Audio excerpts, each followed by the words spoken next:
these audits show, government can become caught in a cycle of reacting to pressures, whether to mitigate capacity concerns in prisons or meet program timelines. Though government should work to provide Canadians with programs and services in a timely fashion, planning should also look beyond the needs of the day. Better long-term planning is achievable in many of the areas we are reporting on today and would improve results for Canadians and make better use of taxpayer dollars.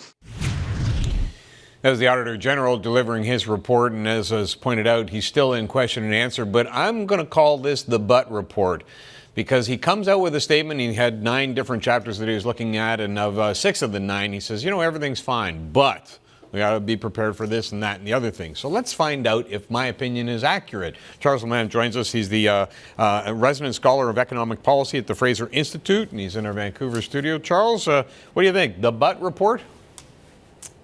My read, Pat, is that this is not really there aren't any major surprises in this report. The big problem, I think, is in the chapter which the Auditor General looks into the pension plans of civil servants. And he basically points out what a lot of us already knew, that there's a huge unfunded liability in those pension plans, over $150 billion. And just in the last 3 years, governments have been in deficit in these plans for over $6 billion, and they're tapping into transfers. Ultimately, taxpayers are funding these overly generous pension plans. I say it's nothing new because this information is in the public accounts, so it's there for anyone to see. The Auditor General now is just shining a new light on it. As for the other audits, I don't think anything's too major. And the reason I say that is that you got to compare this to literally the decades upon decades of Auditor General reports in Canada. We looked into 25 years of federal Auditor General reports from 1988 to 2013. We found over 600 cases of government failure, and we summed it up. We summed up what the cost of these failures are to Canadians. It's anywhere between $160 billion and $200 billion over that 25-year period. Interestingly, a lot of these failures occur independent of which political party's in power. It's something that's fundamental to government. So when I see a report like today's, I look at it and say, well, yeah, I mean, we've seen this already, and in many cases, we've seen much more egregious failures over the recent history. So then in your study of history, if you're looking at all these deficiencies being reported for a few decades kind of a thing, how many of them get addressed and fixed? This is the fundamental problem with the Auditor General.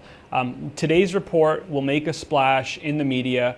It'll make the rounds. Unfortunately, it'll be old news tomorrow. Part of the problem is that while the Auditor General does a service to Canadians in communicating what's happening, the Auditor General's office doesn't have the authority to enforce the government to change behavior, whether it's bureaucrats or politicians. They're basically there reporting to Parliament. They don't comment on whether a program is desirable. They just say, is it achieving its objectives?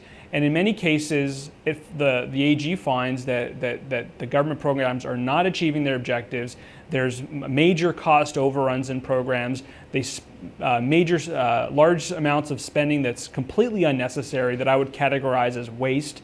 They're not reporting, they're not meeting guidelines for financial reporting. There's inefficiency in these programs. So basically the Auditor General just says, well, look at all these problems, and there's really nothing, there's no mechanism in place to ensure that taxpayers are protected in the future. That's really the major downfall of the Auditor General. Not only does it have minimal resources and it doesn't cover all government programs, but it doesn't have the teeth to ensure governments change their behavior. Okay, Charles, we're going to take a break. We'll be right back with you with more discussion on this. Get back to Charles Lammam of the Fraser Institute, looking at this report. When I did the checkpoint through the 9 chapters, Charles, and we've discussed one already in terms of the public sector pension plans, and the way they address this is they say, listen, the Secretary of the RCMP National Events have carried out their responsibilities under the law, but to your point, whether they haven't done a review on whether these things are sustainable. Same for all the others. If you look at procuring relocation services, they didn't like that one, so they gave that one a thumbs down. Aggressive tax planning, yeah, the CRA has a number of ways to detect it, but the managing of information and quantifying sources is not addressed. Capacity of penitentiaries, needs are being met, but they haven't talked about regional differences, for instance. First Nation policing, saying, excuse me, some agreements not clearly being fulfilled, especially in Ontario. Transfer payment programs, 2 out of 3 programs are being addressed, not the third. Outsourcing building maintenance, controls were adequately designed, but there was about an 8% gap between what they were looking at. Meets the need for statistical data, and they gave that a thumbs up, and special examination of Crown corporations as well. So I'd have to say, though, Charles, that the tone seemed to be positive, and yet he goes back and says this is where we have to go for the future. So you make the point that in the past we've had egregious situations not being addressed. Is this report one that might be able to be addressed? Well, I think you point out something that's really interesting, Pat, that if you look through or look down the list of different audits, it covers really a fairly wide swath of government initiatives. It covers basic things like housing employees in buildings, big things like managing the correctional facility system and managing public pension programs.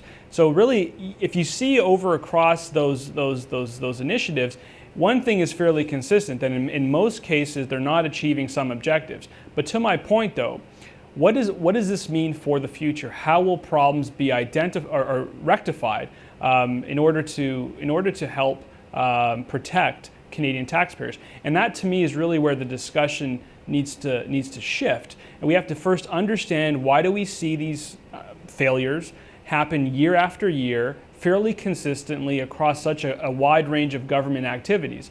One of the problems is that governments aren't facing competitive pressures like they do in the private sector, and that allows the monopoly that government has on certain services allows them allows problems to fester and persist over time. So one of the solutions, in my opinion, is to first think about how can we devolve some of the responsibilities to the private sector, get them engaged in helping provide services more efficiently through public-private partnerships, through privatization initiatives, and have them insert some more competitive pressures on governments. Issues like the public pension unfunded liability are quite substantial, and I think we need to really think about what this means for future taxpayers when these programs continuously run substantial liabilities and have contributions that are simply not going to fund them. But when you look at things like penitentiaries or First Nations funding or those kinds of topics, it also seems like it's buried deep in the bureaucracy of the government, and it's not necessarily something you can contract out. First Nations would be classic.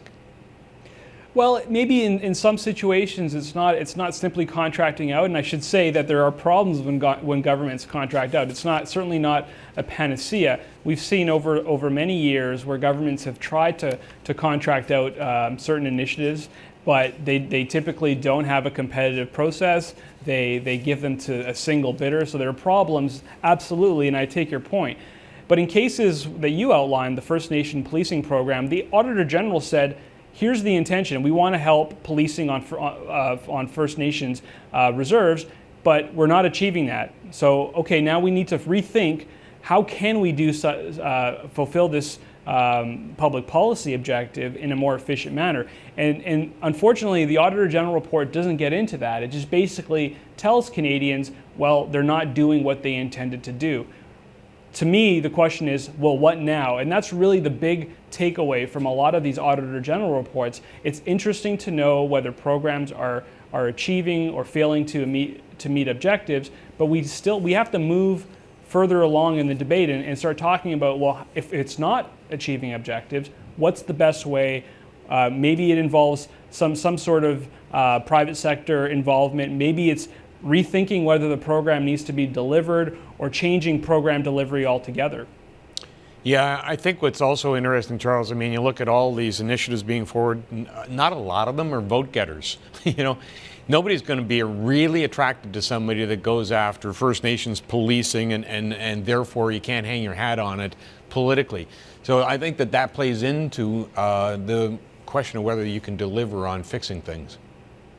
True. I mean, it's not just the voters who are at play here. The political marketplace, and one of the reasons why we see these problems reoccurring over time is that there are other players. There are interest groups that have their interests in maintaining the programs. There are the bureaucrats who have their interest in maintaining programs. They interact with politicians and voters. So there is a larger group of players involved here.